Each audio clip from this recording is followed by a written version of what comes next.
A 75 kg man uses a rope to descend from a window, and the rope has breaking strength of 60 kg.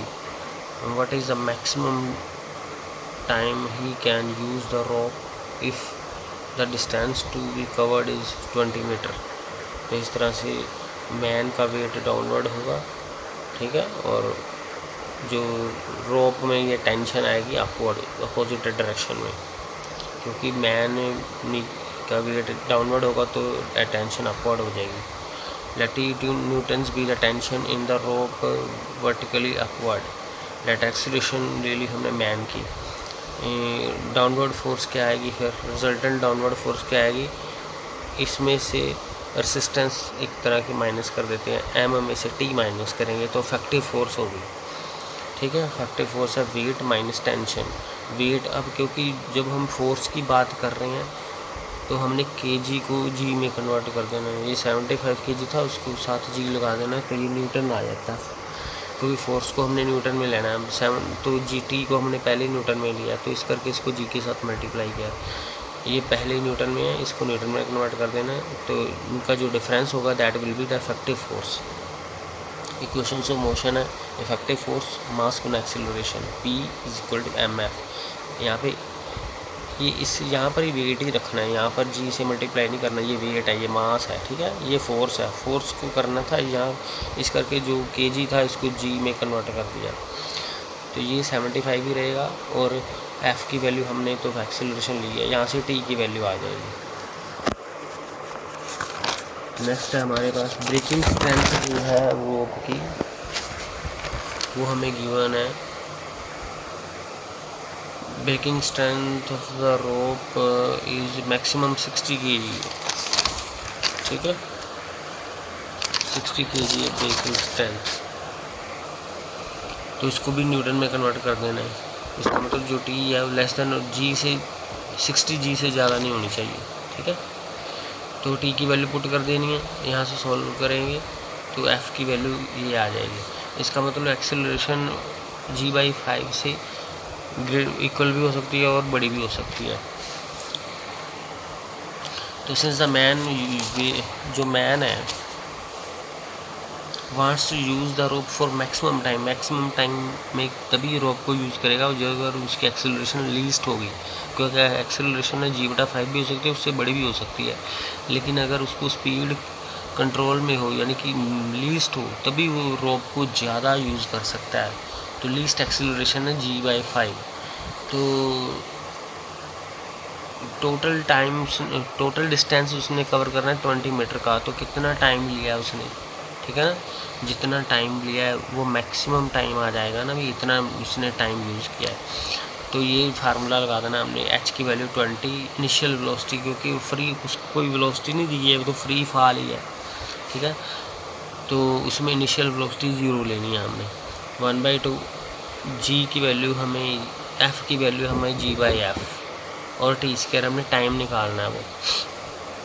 तो जी की value थी 9.8, this is the acceleration due to gravity, तो यहाँ से हमें T की value मिल जाएगी। उसके बाद एक और क्वेश्चन है हमारे पास, a body of mass m falls from rest through a height h and is brought to rest by penetrating a depth b into the sand. Show that the average distance of the sand is this. तो free fall है यहाँ पर, ये sand हमारी, तो sand में B distance चली जाती है तब ये ब्रॉट टू रेस्ट होती है, ठीक है। ए बी एच ले लिया हमने, तो वेलोसिटी मान लो कि बी पर इसकी वेलोसिटी जहाँ पर सैंड है, सैंड को पेनिट्रेट करेगी बी वेलोसिटी के साथ। तो एच डिस्टेंस के बाद यहाँ से सैंड शुरू हो जाती है बी पॉइंट पे, तो एच डिस्टेंस कवर करना पड़ा। इनिशियल वेलोसिटी 0 है, सैंड को पेनिट्रेट करने जब करना है तो वी वेलोसिटी से शुरू करना है उसने, तो यहाँ पर इसकी वी वेलोसिटी है जो फाइनल वेलोसिटी है, ठीक है, बी पर, बी तक का मोशन ले रहे हैं हम।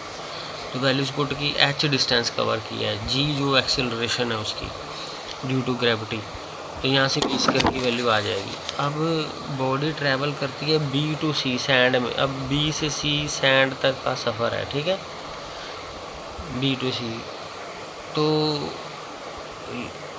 ये रेस्ट में आएगी। अगर v वेलोसिटी से शुरू किया तो सैंड की रेसिस्टेंस लगी तो वेलोसिटी ज़ीरो रिड्यूस होती होती ज़ीरो बन जाएगी, तो यहाँ पर रेस्ट पे आ जाएगी। इसका मतलब उस केस में इनिशियल फार्मूला वही लगना है, ये वाला, ठीक है। तो इनिशियल वेलोसिटी फिर ये वाला फार्मूला लगेगा ना, v square is equal to u square plus 2gh वाला, ठीक है। v square plus u square plus 2gh वाला।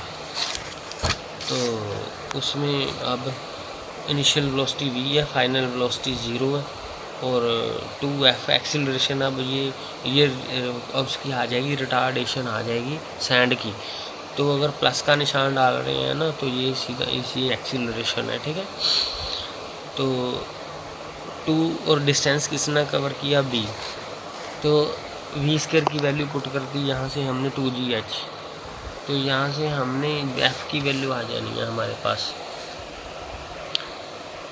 तो f है, f एक्सीलरेशन है हमारे पास सैंड में, ठीक है। Let R be the resistance of the sand, equation of motion आ जाएंगी। अब रेसिस्टेंस भी निकालनी है हमने सैंड की। तो आर रेसिस्टेंस है, तो इक्वेशन ऑफ मोशन क्या आएगा, मास m है ना, मास m है, तो ये mg डाउनवर्ड होगा और सैंड की रेसिस्टेंस अपवर्ड होगी, ठीक है। तो इफेक्टिव फोर्स क्या होगी, mg माइनस आर, और मास गुना एक्सीलरेशन, ठीक है। तो f की जो उसकी एक्सीलरेशन है सैंड में, ठीक है। तो यहाँ से हमने क्या करना है, mg माइनस f आ जाएगा। तो f की वैल्यू पुट कर देनी है, क्योंकि f की वैल्यू माइनस में आई है, क्योंकि नेगेटिव एक्सीलरेशन आनी है, क्योंकि वो वेलोसिटी रिड्यूस हुई थी। तो यहाँ से r की वैल्यू आ जाएगी।